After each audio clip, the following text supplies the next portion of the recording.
Hey, salut à tous. Aujourd'hui, on se retrouve pour une nouvelle vidéo dans laquelle on va parler de clash, de drama, parce qu'on adore la baston. Non mais en vrai, je vais direct te faire redescendre parce qu'il n'y a pas eu de bagarre. Non, en vrai, c'est plus une altercation, voilà. Une altercation entre le roi du YouTube ciné In The Panda, avec ses 300 000 abonnés tout de même, et les critiques ciné comme Clapman ou Red Jelly Gorilla. Donc, pour parler des faits, le drama qui s'est étalé ces dernières semaines a commencé lorsqu'In The Panda a sorti sur sa chaîne une vidéo qui disait: je continue mes vlogs face cam, j'en fais un par semaine, ça rapporte du pognon, c'est pas très épuisant, ils me donneront de l'argent sur Tipeee, et tous vous faire foutre. Mais ça, je trouve que c'est un peu de la paresse intellectuelle.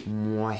Le fait qu'il trouve que les critiques à chaud sont de la paresse intellectuelle a fait énormément de bruit puisqu'il y a beaucoup de youtubeurs qui font des critiques à chaud sur YouTube. Donc là je pense aux youtubeurs cités précédemment, mais on pourrait encore dire le bazar du grenier, du Rindal, The Film Talker. Et justement là on pourrait un petit peu dire qu'il a craché sur toutes leurs vidéos. Parce que malgré que certaines d'entre elles ont l'air bâclées, pas mal de youtubeurs ciné écrivent leurs vidéos et prennent beaucoup de leur temps pour les réaliser. Et puis beaucoup de personnes qui sont visées par cette critique ne sont pas youtubeurs à plein temps et ont une famille ou parfois leur travail à côté. Mais bon, après ce message d'In The Panda ne m'étonne même pas, puisqu'il a toujours été très franc avec ses opinions. Que ce soit sur YouTube, Instagram, Twitter, et puis bon, on pourra pas dire qu'il a pas été honnête avec nous. Mais, l'histoire ne s'arrête pas là, puisque Red Jelly Gorilla, aka Reg, a fait directement sa réponse dans sa dernière vidéo FAQ, dans laquelle il va dire avec énormément de respect je trouve, que si In The Panda en est à ce nombre d'abonnés, c'est aussi et surtout grâce aux critiques à chaud. Toi, monsieur In The Panda, tu t'es fait ton beurre, tu existes grâce aux critiques à chaud, tu es là grâce à ça. Maintenant, le fait de dénigrer les gens qui font ça, je trouve ça extrêmement déplacé. Et qu'il avait également, à cause de la hype des films du MCU, fait une critique à l'occasion de Avengers Endgame juste pour les clics. Juste pour profiter un peu du phénomène Avengers. Et ne s'était même pas donné la peine de faire une vidéo complète, vu que c'était une vidéo audio. Mais ce n'est pas la seule vidéo réponse que In The Panda a reçue, puisque Clapman en a directement refait une review. Et son opinion va être assez similaire à celle de Reg, mais il va également souligner que le YouTube ciné francophone est hyper diversifié, et que chaque youtubeur ou critique ciné a sa propre spécificité. Et là, c'est un point où il a pas du tout tort. En France, on a énormément de chaînes YouTube qui nous parlent de manière plus ou moins professionnelle du cinéma. On a juste à avoir une caméra et un ordinateur. Pas besoin de 10 années d'études pour donner ton avis sur YouTube. Ce qui va forcément donner naissance à des opinions moins travaillées. Mais il faut aussi savoir se dire que c'est pas grave et passer outre. Parce qu'au fond, ils adorent le cinéma et aimeraient en parler et ça, c'est beau. Et voilà quoi, tout le monde fait ce qui lui plaît sur YouTube. Bon, quand je dis ce qu'on veut, faut quand même pas abuser. Oh, il vient de sauver le chat qui était coincé dans cette gouttière. Mettez un gros like pour ces héros. Mais bon voilà, faut profiter de la liberté que nous offre YouTube. Et pour revenir sur la vidéo de Clapman, il a aussi mis en avant que poster des vidéos sur YouTube régulièrement, ça prenait énormément de temps. Et ce temps, peu de gens de YouTube ciné l'ont. Une grande partie de mes camarades de critiques cinéma sur YouTube sont aussi des pères de famille, donc tu dois jongler entre ton travail, ta femme,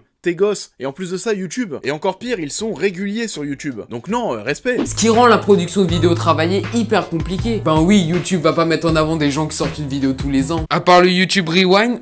Et c'est là qu'on touche un point très important. Parce que dans la vidéo dans laquelle In The Panda parle des youtubeurs qui font de la critique ciné, il dit bien qu'il n'en veut pas à ces youtubeurs. Et qu'il les comprend même. Parce que c'est le système de YouTube qui pousse ses vidéastes à faire ce type de contenu. Parce qu'il faut faire du contenu régulièrement pour être mis en avant. Ce qui va forcément donner des vidéos de moins bonne qualité. Parce que s'ils prennent le risque de faire des vidéos vraiment très qualitatives, forcément il y en aura moins. Et s'il y en a moins, YouTube les mettra moins en avant. Ce qui aura un impact sur leur nombre de vues. Ce qui va leur rapporter beaucoup, mais alors vraiment beaucoup moins d'argent. D'ailleurs, In The Panda affirme dans la vidéo qu'il peut faire le contenu qu'il fait actuellement grâce au placement de produits qui lui permet de vivre de YouTube. Technique très compliquée à faire avec les autres youtubeurs vu qu'ils ont beaucoup moins de visibilité que lui. Donc voilà, n'hésitez pas à donner votre avis sur l'affaire dans les commentaires. Ce serait vraiment intéressant de voir tout ça. Mais avant de vous laisser filer, j'avais encore deux petites questions suite aux altercations entre Reg et In The Panda. Car Reg a toujours montré qu'il préférait le format dématérialisé. Je suis un fervent défenseur du dématérialisé. Parce que voilà, c'est pratique, il y a un vrai gain de place et en plus c'est super écolo. Ce qui n'a pas du tout convaincu In The Panda.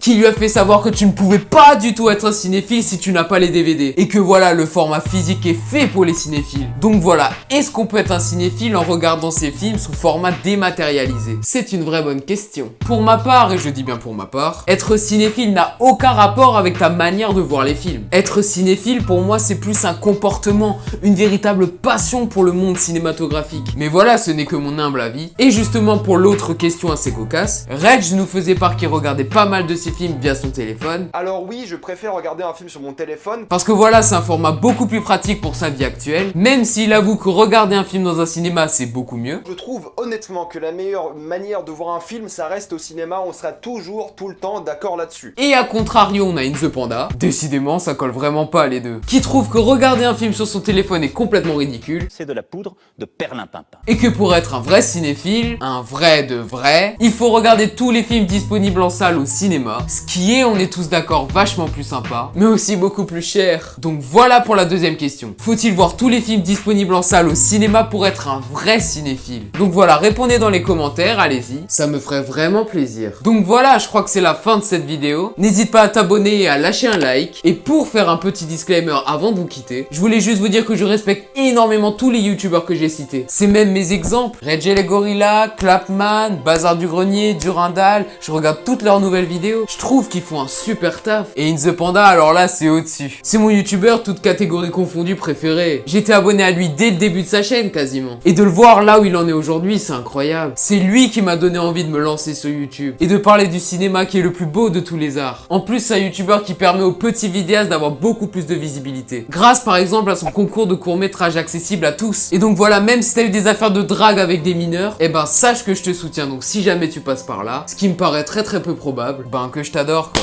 Donc voilà, n'hésitez pas à vous abonner. Moi, je vous dis au revoir.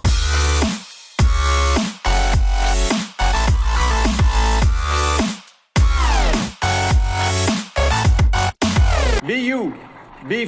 Be proud of you because you can do what we want to do.